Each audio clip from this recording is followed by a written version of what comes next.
Hello everyone, wonderful that you are here. In this video, I give you a short insight, a short update about the energy of Aquarius season. Maybe it's not as long as my usual videos are, but yeah, I just wanted to give you a quick insight. And I know I'm a little bit late, so today when I'm recording this video is January 24th. And the sun moved into Aquarius on January 20. But yeah, let's dive in.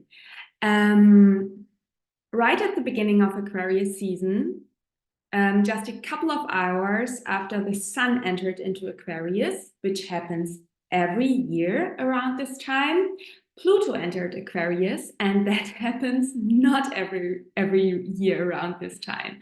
Actually, we had Pluto in Aquarius last year for a couple of months between, I think, March and June.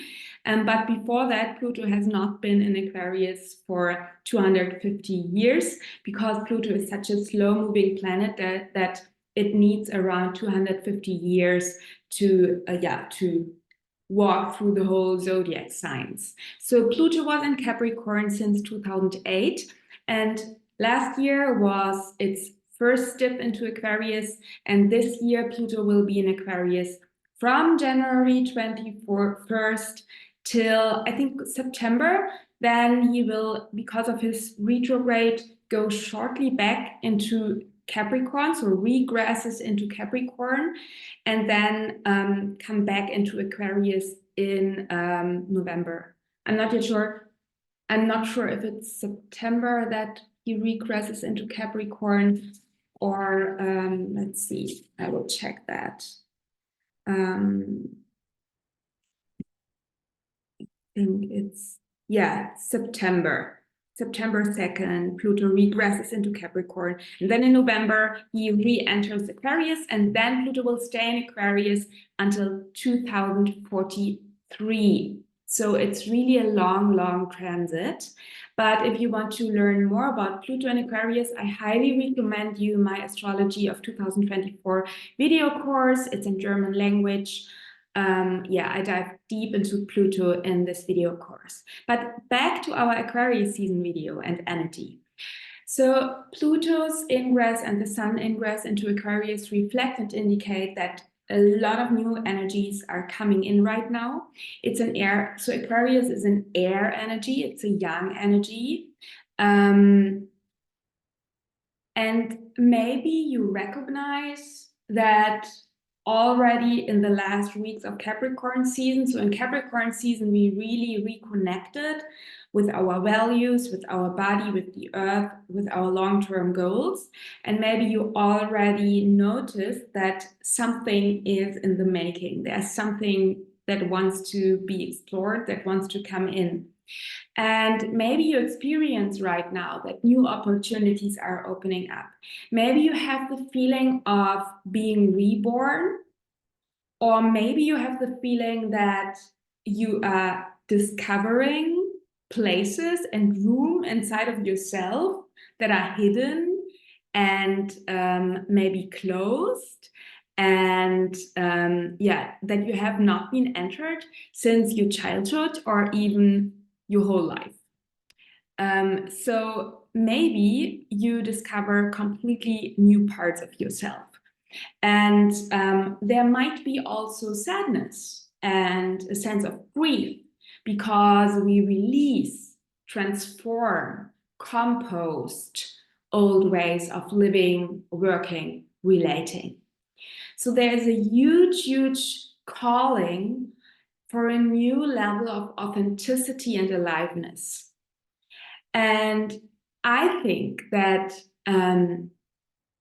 we have evolved so much over the last years and even decades. So we are really more or less subtly guided and pushed into change. So it's very natural that also what is authentic for us has evolved. And I just want to remind you that it's a long journey that we are starting now, back to our original soul frequency, which is Aquarius. Aquarius is all about our natural soul frequency, which is not conditioned by societal rules, by education, by man-made rules and laws. But it's really, Aquarius is really about your soul frequency, detached from even earthly conditions, so even conditions on planet Earth. So in Aquarius, we are really free from rules, from physical laws, from gravity, from time, from space, from everything. We can really get into contact with our higher or deeper or soul self. And I think this whole Pluto and Aquarius transit is really about allowing ourselves to come back to our authenticity and to our natural frequency, and let go of restricting outdated structures and rules and societal standards that are no longer attuned, aligned with our true nature. And so I think that there might be a fear in Aquarius, because when we are really going back or discovering new, this authenticity or our natural soul frequency, and really start to embody this new rhythm of living, of breathing, of working, of relating, there can be a huge and old fear or even trauma or even past life trauma to being ostracized, to not belong. So Aquarius builds an inconjunct to Cancer, and Cancer is all about belonging, our home. So it's complicated in Aquarius. In Aquarius, we really, I say, need to learn that belonging does not mean to adapt. That true belonging means that you can be yourself and feel that you are together with others. So in Aquarius, the ideal in Aquarius, if you ask me, is that we build a community of people who are all living their authenticity and who respect each other, and therefore,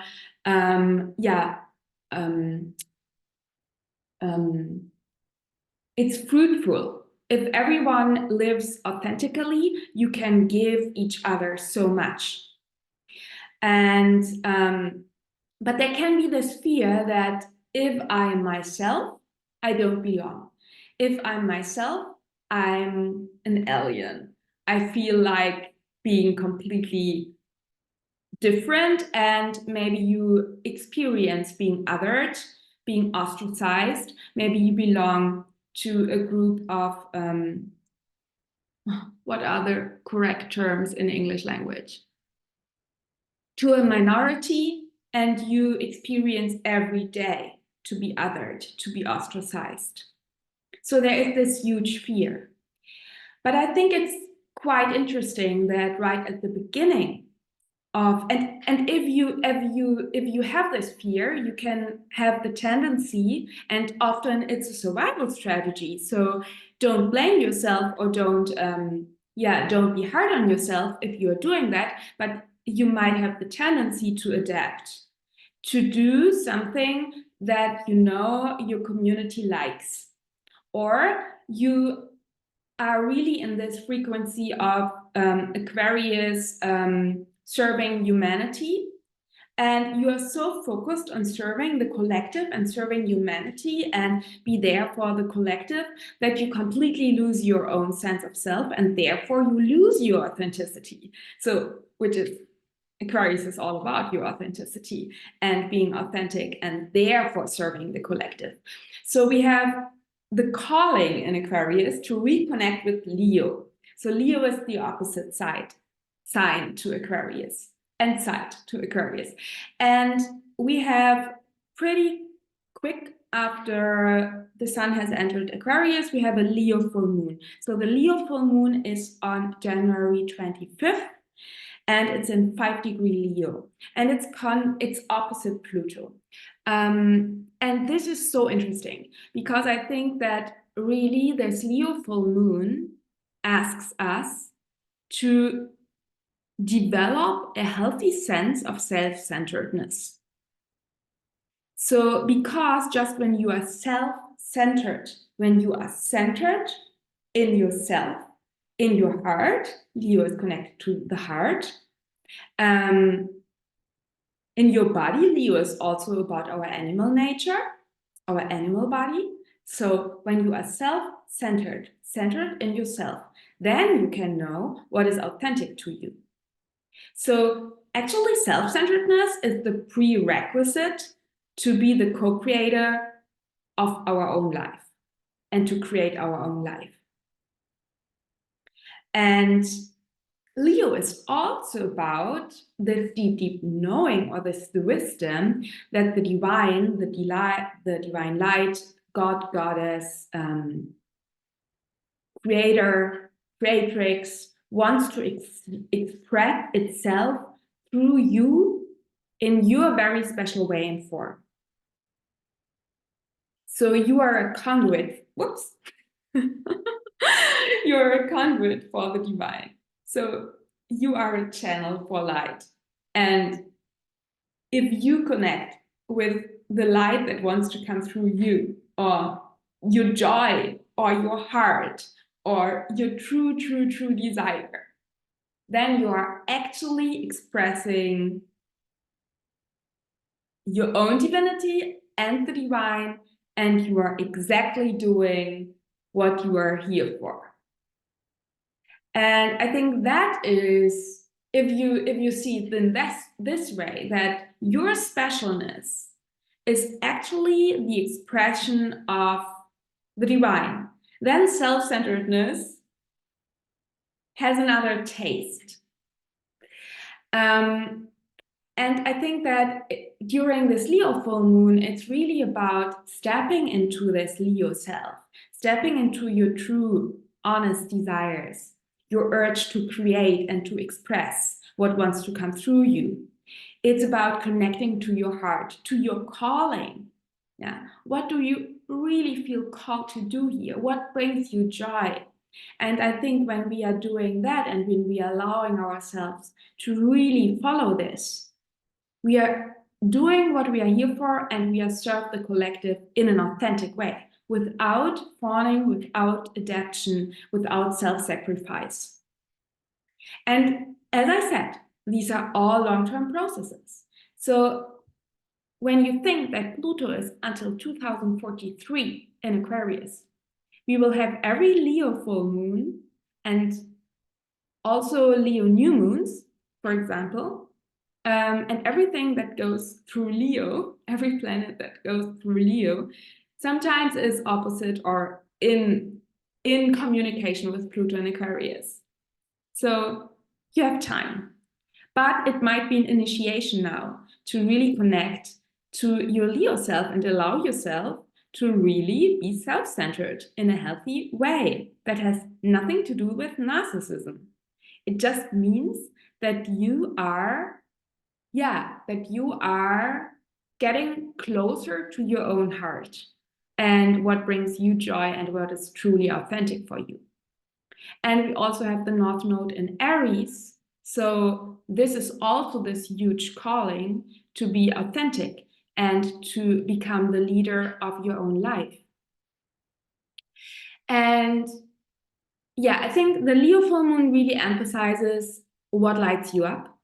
And then 2 weeks later, we have the Aquarius new moon, and it's on February 9th, and it's in 20°41' Aquarius. And it's square Uranus and Taurus. And Uranus is the ruler of Aquarius. So we have a heavy Uranus Aquarius energy in the field. And also we have this square showing up to Taurus. And also this new moon builds a trine to the South Node in Libra. And a trine to Vesta and Gemini. So we have a grand Earth trine between Gemini, Vesta, Libra, South Node, and the new moon, sun, and moon in Aquarius. And I think that this really reflects that it's getting more relational. So it's 2 weeks later. So in Leo, it's all about, becoming healthily self-centered and expressing and, discovering what brings us joy, connecting with our specialness, taking up space, allowing ourselves to really, to follow what is important for us. And it's also about understanding that you're not just living for others and that you're not just living for your mission or your calling or your business or your projects or your clients, that you are also living for yourself. And that your well-being and your joy and your aliveness is actually the baseline, the foundation for everything that you are doing for others and in this lifetime. And then the Aquarius new moon, I think it's really about our relationships to our counterpart and our community, our work, our clients. And I think that especially this Grand Earth trine reflects that communication is really key around the new moon. So maybe it's really important to have this talk and to have this conversation with your counterpart, with your clients, with your community, and communicate your new needs or your freshly discovered needs, or to communicate what is important for you. I also have the feeling that on February 22nd, a new Venus-Mars cycle in 6-degree Aquarius starts. So I think that there is, and we have this trine from the new moon to the South Node in Libra. So there is this topic around entering a new way of relating to each other, maybe to your partner, maybe to your friends, maybe to your clients, maybe to your work, to your business, to your soul's calling. Starting a new way of relating that is more balanced, that is more authentic, that is more respectful, where you are no longer repressing your own needs. And it does not mean that it is with another person. Maybe it's really about your work or your project that during the Leo full moon you recognize, oh wow, it's really important to take care of my own well-being, to follow my joy, to do something that lights me up, to take some time off, to just be for myself. And then around the Aquarius new moon, you communicate that to your clients or to your Instagram followers or something like that. You know what I mean? So that there might be changes in the way you are showing up. And there is this opportunity for new ways to relate to each other. And also, it's so interesting that we have this new moon in a square to Uranus and Taurus. And I just want to remind you that it's very interesting that Aquarius, I just had to think about that today in the morning when I reflected about the Aquarius energy. Aquarius is a fixed air sign, and it builds challenging aspects to every earth sign. So Aquarius builds a semi-sextile to Capricorn. It builds an inconjunct to Virgo, and it builds a square to Taurus. So these are all aspects that call for refinement, for a little bit of work. And that's what we are here for, and that's what we are doing with these heavy Aquarius entities. We really need to bring the Aquarius, our Aquarius frequency, our Aquarius self, our changes that we are doing, our evolution, this need to leave the known and to enter into the unknown. We must bring that together. We must bring that together with our body and the earth. It's a must, because we are in a body on the earth. So we don't have a choice. We need to take our body with us. We need to be responsible towards the earth. And it's very interesting that during this new moon, Mars and Venus are still in Capricorn. They are still in Capricorn. And Capricorn is about being responsible, acting in alignment with our values. It's about integrity. It's about the preservation of resources. It's about long-term goals. It's about sustainability. And the square to Uranus and Taurus reflects that we need time. Maybe not your soul, maybe not your spirit, maybe not your mind. You can be very quick in the higher chakras. You can be very quick with your mind, with your spirit, but not always with your body. So maybe you need to really tend to your body, and your body is the part of you that gives you the rhythm. Your heart is the beat for your transformation and for your development and for your evolution. Your body is really your anchor that keeps you alive, actually, and that enables you to live. So your soul has chosen to be in the body on planet Earth. So it's really crucial to not override our physical capacity, our somatic capacity, and do too fast, too much, too quick, because this can re-traumatize you or can traumatize you. So if there are too many things in such a short time that override and overwhelm your system, you maybe freeze or fight or flight because your body, your system cannot cope with all of these changes. So it's really important that you take your time, that you are listening to your body, that you take time to integrate, that you also maybe do some sort of somatic work, especially when you are confronted with many changes, that you really allow yourself enough time to adapt. Your system needs time to adapt, to integrate, to digest all that you are experiencing now. And also the square to Taurus really reminds us to have our values in mind. So what is really worthy for you?